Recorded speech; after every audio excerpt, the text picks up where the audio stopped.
Would it surprise you to learn that of all the teams still alive in the Stanley Cup playoffs, all of them have at least one player with a tie to Minnesota? We place 6 degrees of separation on today's episode of Locked on Wild. You're Locked on Wild,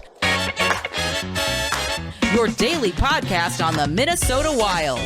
Part of the Locked On Podcast Network, your team every day.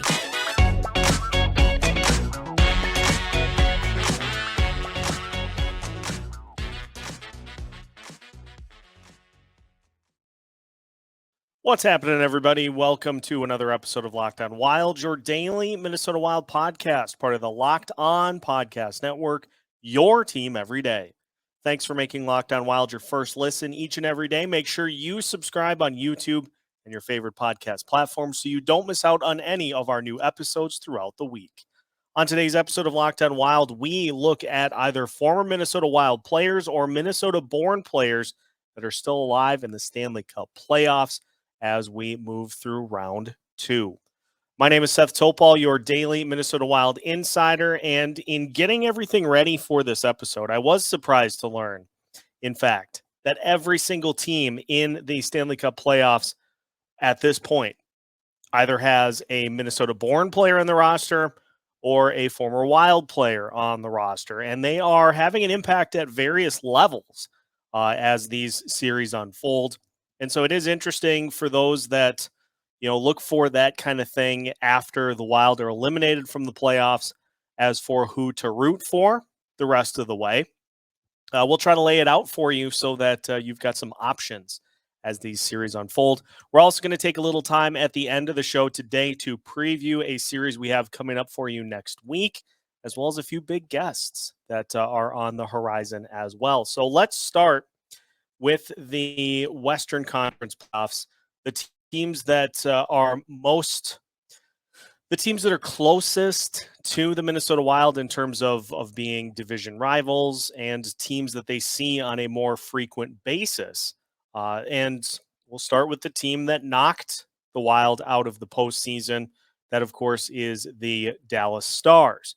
Now, there are two big ties on the Dallas Stars roster that tie the Stars to Minnesota. And you have, of course, one of the big reasons that the Stars have got to this point, their goalie, Jake Ottinger, who is a Lakeville native and has been just a tremendous goalie since he came into the league and really was on his game in Game 2 of the series against the Seattle Kraken after Seattle was able to get him for 5 goals. Had some great performances against the Minnesota Wild throughout the course of the first round series, but has just continued to have a tremendously solid start to his career. Really came on the map last year in the series against the Calgary Flames, in which he just put himself on an absolute pedestal in that series against the Flames that went all 7 games. And had just some insane performances, including the 64 save effort that ended up being a loss. He had the 64 save effort in Game 7. He also had a 50 save effort in Game 4 of that series, and so just faced a ton of shots against that Calgary Flames team, and was still able to keep the Stars in it up until the end. So this may be a little more palatable than the other name on the list that has a Minnesota tie. We know who that is. That, of course, Ryan Suter, who played with the Minnesota Wild, then had his contract bought out and signed with the Dallas Stars for 4 years.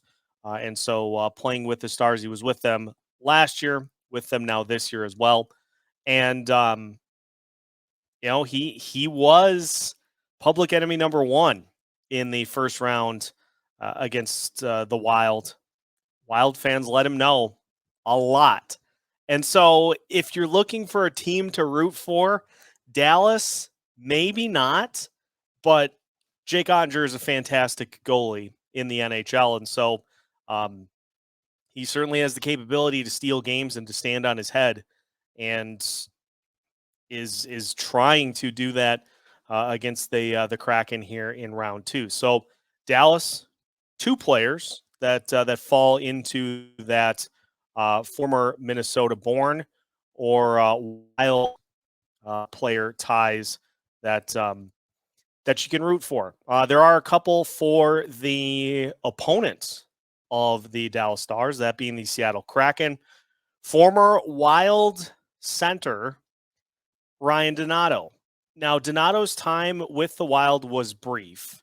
He came to the team in a trade with the Boston Bruins, played with the Wild in 2018, 2019, had 12 points, 16 points, had 4 goals, then had 14 goals with the Wild in 2019, 2020, and was traded to the San Jose Sharks. Just didn't really work out with Donato in Minnesota. The team wanted to see a little bit more defensively from him. He certainly had the offensive inkling, but just wanted to see the overall game with Donato, and so he ended up getting shipped out to San Jose, played there for 1 season, and now has played back-to-back seasons with the Seattle Kraken with 30 goals over the last 2 years. And so Donato is a player that has played a solid bottom 6 role for them.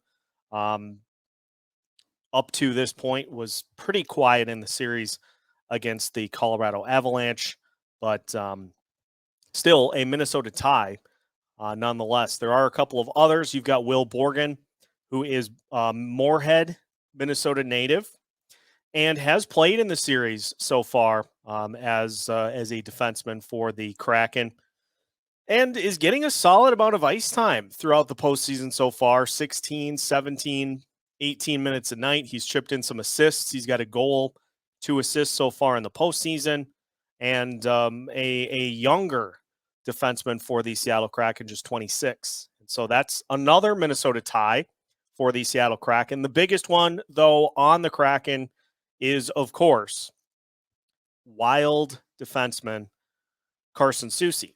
Soucy was a third pair defenseman for the Wild throughout his tenure in his first couple of seasons in the league. Then was taken by Seattle in the expansion draft and has had a couple of solid seasons with the Kraken over the last couple of years, including being a plus 18 for Seattle this past season, and now is doing some solid things in the postseason, although he had a little bit of a rough go against the Stars in Game 2, got called for a couple of penalties, one of which was a Stars power play goal, but was responsible for a couple of penalties as well. So 3 ties for the Seattle Kraken, and honestly, I like a lot of Soucy's game as a player. I think that is something that's always going to be something that I wonder. And a lot of it is hindsight because of what we now know about Kaapo Kähkönen. I wonder how that would have gone had Kähkönen been taken in the expansion draft as opposed to Carson Soucy. That's just always going to be one that I wonder about, especially considering some of the subsequent moves that may have prevented to this Wild decor.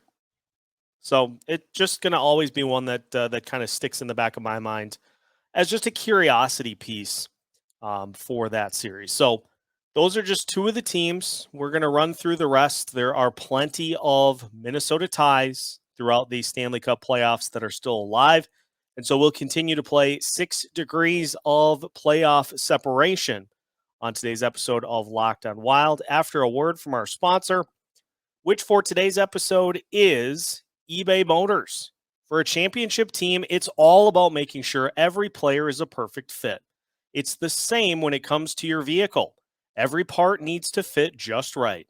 So the next time you need parts and accessories, head to eBay Motors. With eBay Guaranteed Fit, you can be sure every part you need fits right the first time around. Just add your ride to My Garage and look for the green check to know the part will fit or your money back.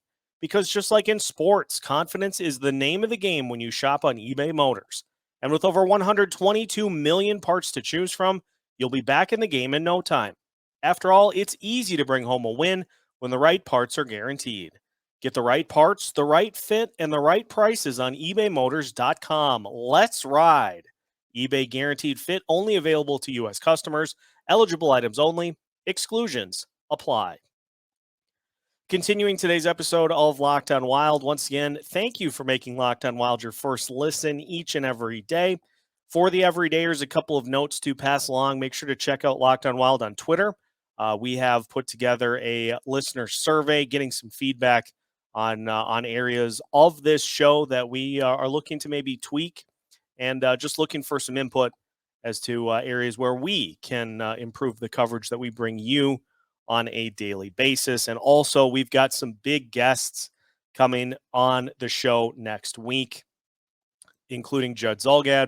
And we'll also talk to Connor Beaupre about what it means to be an emergency goalie, an e-bug, as it were. So those coming up next week. Also a big series that we'll discuss at the end of the show as well. So let's keep rolling through the Minnesota Ties in the Stanley Cup playoffs still. The Vegas Golden Knights, they do have one. It's a little bit of a stretch. And by stretch, I mean just compared to some of the others. Phil Kessel, member of the Vegas Golden Knights, who has not as of yet played in the series against the Edmonton Oilers. Now, I know it was just one game, but did have a couple of points in the series against Winnipeg. And for Kessel, obviously the tie here was that he went to the University of Minnesota. Also famously was not super keen on coming here in a trade. And so it still counts because he did grace the presence of the state of Minnesota. And so if you're watching the Vegas Golden Knights, that is your Minnesota tie. That, of course, being Phil Kessel. Now, another interesting note that's going to tie Jack Eichel to Minnesota for probably the rest of his career was the near trade, to the point that Eichel had done a couple of interviews in which he talked about the possibility of going to Minnesota after he was traded to Vegas.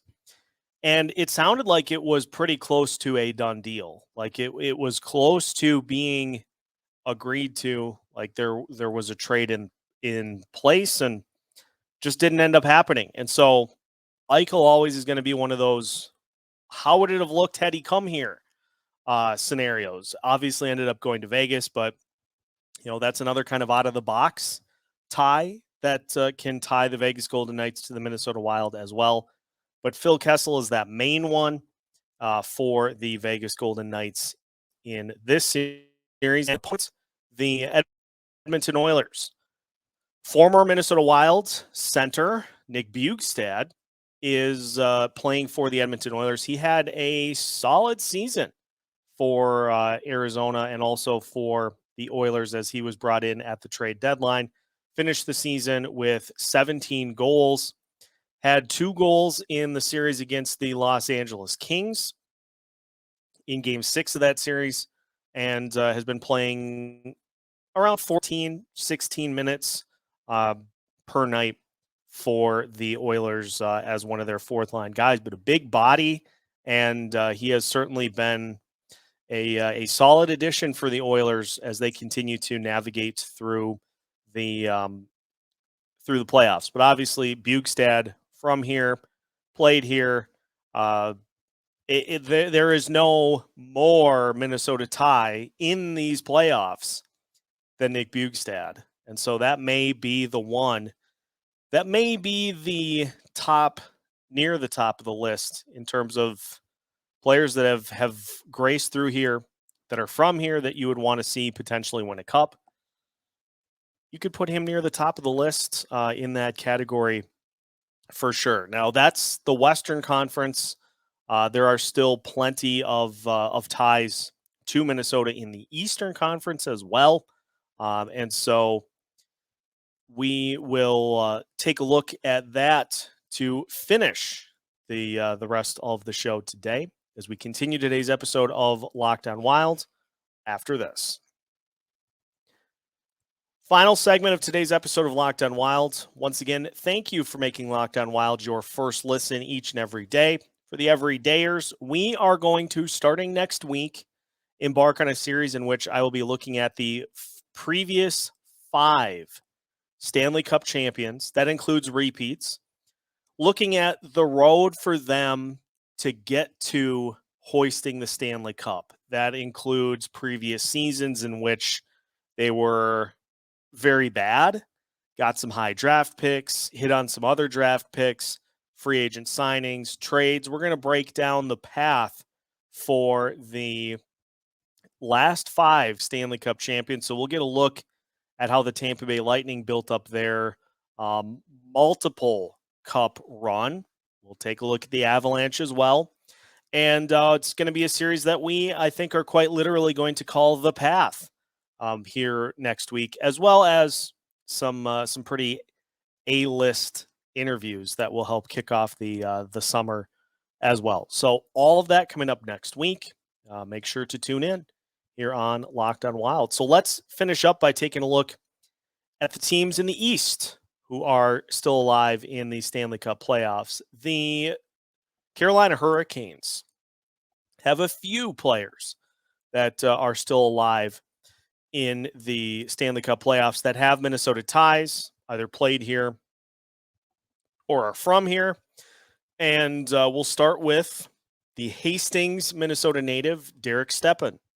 Stepan has been playing more of a bottom 6 role, bottom line role for the Hurricanes in this series, but obviously he's been around the league for a while with the Rangers, with the Coyotes, with the Senators, and now with the Hurricanes here for the last couple of seasons.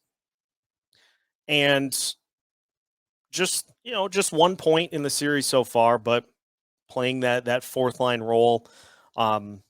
That's obviously one tie from the Devils. It's not the big one. The other one, before we get to the big one, is Brady Shea from Lakeville, Minnesota, a defenseman for the Hurricanes. And he has played a solid role for Carolina as well. He scored in Game 1 against the Devils. He is getting between 19 and, say, 22 minutes on the ice per night.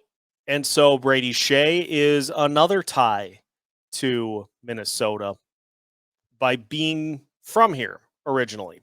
The big one for the Carolina Hurricanes is Brent Burns, who at the age of 38 is still just putting up some very impressive offensive numbers for a defenseman. He had 18 goals this year, 61 points, and he had 5 assists. He has 5 assists so far in the postseason, and as a guy that's not afraid to shoot it, 29 shots so far through the postseason. But Burns always impresses me how he continues to just be such a weapon offensively while being a defenseman. I mean, had some great seasons with the San Jose Sharks. Obviously, things much like his time in Minnesota, it got to where it just was not working out. It wasn't a team that was competitive enough in those final few years. And so he was traded to the Hurricanes to try to give him a chance to win one more cup. Now, obviously for Burns, he was here way younger in his career. And, he spent from his first year in the league in 03-04 to his final year with the Wild in 2010, 2011. So it is the Wild viewing that situation from one lens and the Sharks viewing it from another. But still, I mean, you look at the seasons that he's had throughout the course of his career. He finished his career with the Wild with 2 seasons of 15 plus goals. He had 3 seasons with the Sharks of 22 plus. He almost had a 30-goal season as a defenseman. He has just a ton of double-digit goal seasons throughout the course of his career. And so, huge Minnesota tie to the Carolina Hurricanes in Brent Burns. Now, for the opponent of the Carolina Hurricanes here in round 2, you've got the New Jersey Devils. They have one tie to Minnesota. That, of course, is Erik Haula. Haula was a decent goal scorer for the Wild. He capped out at 15 for the Wild before he ended up being traded to the Vegas Golden Knights to prevent a certain someone from being selected in the expansion draft. That part of that Alex Tuck fiasco. And so Haula played here for 4 seasons, then has bounced around. He went to Vegas for 1 full year and then part of another, then to Carolina. Then he was with Florida for a little bit, then Nashville, then Boston last year, and now with the New Jersey Devils this season. 14 goals. And so he's profiled as right around a 14, 15 goal scorer. He did balloon up to 29 goals with the Vegas Golden Knights after departing Minnesota. But that's really the main Minnesota tie for the New Jersey Devils. But it is still a notable one because Haula was a player that that played here, and as Spoke Z would say, Hall of Famer. That's it's not Erik Haula, it's Hall of Famer. So a solid Minnesota tie for the New Jersey Devils. And the final series that we have to run through is the Florida Panthers and the Toronto Maple Leafs. Florida with a 2-0 lead in that series, just like we all expected. Just like we all expected that they would beat Boston in the first round. Nothing out of the ordinary here. Nothing to be too strange. There are 2 ties, one big one and another notable one for the Florida Panthers. Biggest, of course, Eric Staal. Staal, who is he's 38 himself, but is still finding a way to be productive all the way to his later stages. Played a ton of his career with the Carolina Hurricanes. In fact, pretty much half of his career, more than half. Then went to New York. He, of course, spent those 4 seasons with the Minnesota Wild. He was a 20-plus goal scorer twice, had 19 one year, and then he had a 42-goal season as well in 2017-2018. So highly productive offensive player when he was here with the Minnesota Wild. Then obviously went to Buffalo, then Montreal, and then Florida here this season when he had 14 goals for the Panthers. And so, former Wild player that found a tremendous amount of success here. I mean, the amount of 40-goal seasons that have been scored by Wild players it's not a huge list. And so, Staal cementing his place amongst the Wild prolific offensive options while he was here as one of the top centers for this team during his tenure. And then the other Panther tie is from Baudette, Minnesota, goalie Alex Lyon. Now, Lyon played in 3 of the games against the Boston Bruins, has not played since Sergei Bobrovsky has taken over in net. But Lyon was a huge part of why the Florida Panthers were able to get to the postseason down the stretch. He went 4-1 in the month of April, had a goals against average under 2, a save percentage of .946. A huge reason as to why the Panthers, when they needed to win every game down the stretch to get into the postseason. And so he was a huge reason as to why the team was able to do that. And we've seen what they've done in the postseason since. So a couple of big ties for the Panthers. Biggest, obviously, is Eric Staal. And then the final team that we'll talk about is Justin Hall and the Toronto Maple Leafs. Now, Hall from Shorewood, Minnesota, 31 years old. He has played quite a bit as one of the Maple Leafs defensemen. He's played quite a bit, although he has been on the ice for a ton of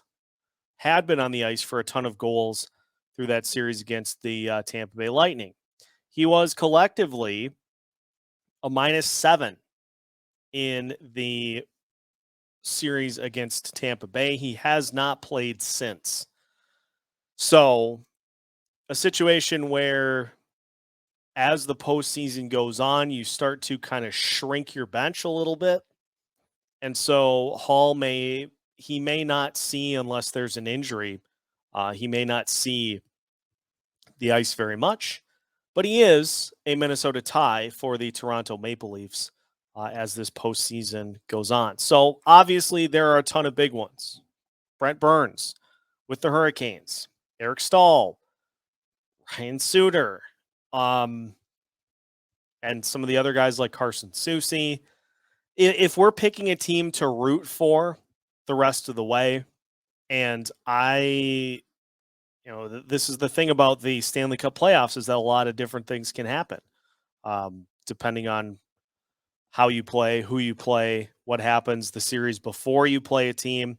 There are a lot of different things that can happen. And so if it were me, if I'm putting my money on a team to watch the rest of the way, I think I would go with, from the West, probably Edmonton.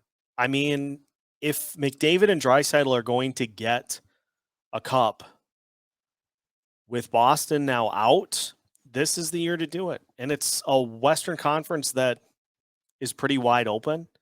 And so, yes, they have their work cut out for them against the Vegas Golden Knights. It's entirely possible that having said this now, I have jinxed them. But if McDavid and Draisaitl are going to do it, this is one of those years to do it. So we'll see who ends up winning, but those are your Minnesota ties. 6 degrees of Stanley Cup playoff separation for your Minnesota Wild. Now, as mentioned, just want to bring it back before we sign off. We are embarking on a journey next week in which we're going to take a look at the last 5 Stanley Cup champions. That includes the Colorado Avalanche, Tampa Bay Lightning, and even further back than that. And we'll take a look at how they got there. You've got a nice slice of teams that have kind of been building for a while to that point. You got the Lightning, who won 2 in a row. You have the Washington Capitals as a team that kind of finally got what they needed to get to that point. And so I'm hoping it will provide a solid cross-section of how teams do it when it gets to this point, and if we can take anything from it for the Minnesota Wild's approach as we move throughout the offseason into next year and beyond. So hoping that ends up being something that is of peak interest. That is going to be run as kind of a bonus, though, because we've got a ton of great guests that are lined up for next week as well. Judd Zulgad later in the week, Connor Beaupre, E-Bug goalie for the Minnesota Wild. I have a ton of questions for him as to how that even works, because that's something for me that I don't know how I would do it if I was in those shoes. So we have that coming up for you. We'll also be trying to get some more fan perspectives on to see some of the things that you guys are looking for this team into next year and beyond. So we have a ton of off-season content coming for you. Just because the games are done for the Wild doesn't mean that we turn the switch off at all. So make sure that you stay tuned and stay subscribed. If this is your first time listening to Locked On Wild, thank you for tuning in. Hope you enjoyed, and we hope to see you back next week. So make sure that you add to the list of everydayers that tune into this show every single day by following on YouTube, subscribing on your favorite podcast platforms, and then turning notifications on so you don't miss out on any new videos throughout the week. We are keeping you up to date on all things Minnesota Wild with new episodes every Monday through Friday as part of the Locked On Podcast Network.